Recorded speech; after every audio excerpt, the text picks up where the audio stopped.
আমার মনে হয় ভালোবাসা প্রকাশের সবচেয়ে উত্তম মাধ্যম হচ্ছে ফুল। 6 মাস পর বাড়িতে আসছি। বাস থেকে নেমে সরাসরি চলে এলাম ফুলের দোকানে। অনেকে হয়তো বুঝতেই পারছেন ফুলের দোকানে কেন এসেছি।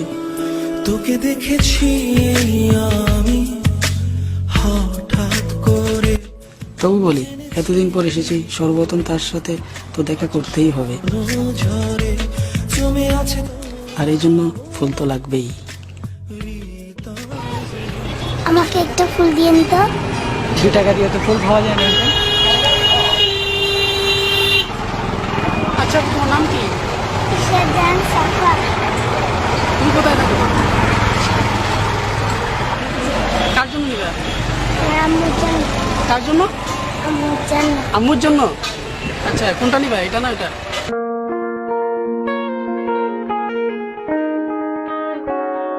পিচিটা সত্যিই তো অনেক কিউট। সে 2 টাকা নিয়ে এসেছে ফুল কেনার জন্য, তার মাকে ফুল দিয়ে বলে। কিন্তু 2 টাকা থেকে আর ফুল পাওয়া যায়? তাই আমি নিজ থেকে তাকে একটি ফুল কিনে দিলাম। আমি যেখানে যাচ্ছিলাম সে নাকি আবার সেই পথেই যাচ্ছে, তাই ভাবলাম পিচিটাকে একটু এগিয়ে দিই।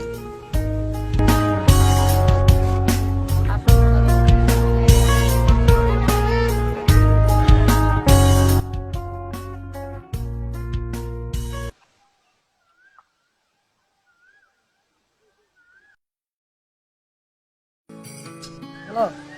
কতক্ষণ ধরে ওয়েট করতেছি? 1 ঘন্টা হয়ে গেল তো, আর আসতে এতক্ষণ লেট লাগতেছে।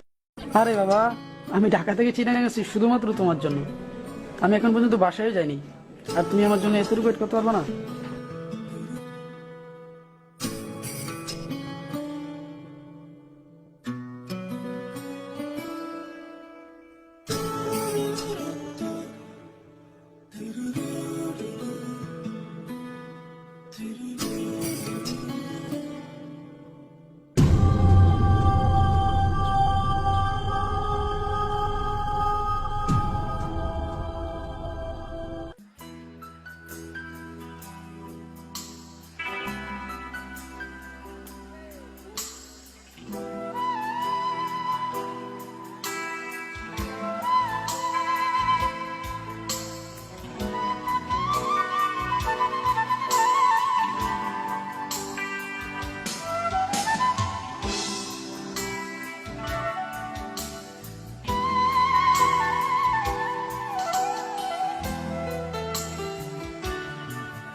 আজ ইচ্ছে করে তোমার কোলে একটু মাথা রাখি, এই হৃদয় খানি উজাড় করে পা বলে ডাকি।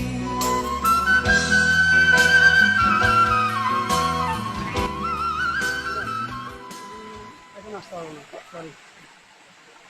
হ্যাঁ, কোনো সমস্যা নাই, ভালো লাগতেছে না আমার। তুমি বাসা গেলো প্লিজ। না, কিছুই হয় নাই, ভালো লাগতেছে না আসলে। তুমি বাসায় যাও, পরে দেখা যায়, ঠিক আছে?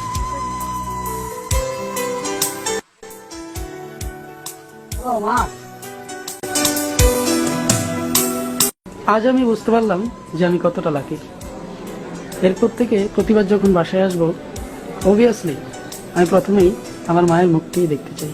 ওই আকাশে তারায় তারায় যায় যোজনা, ঝিরি ঝিরি কাপন তোলা উদাসী হাওয়া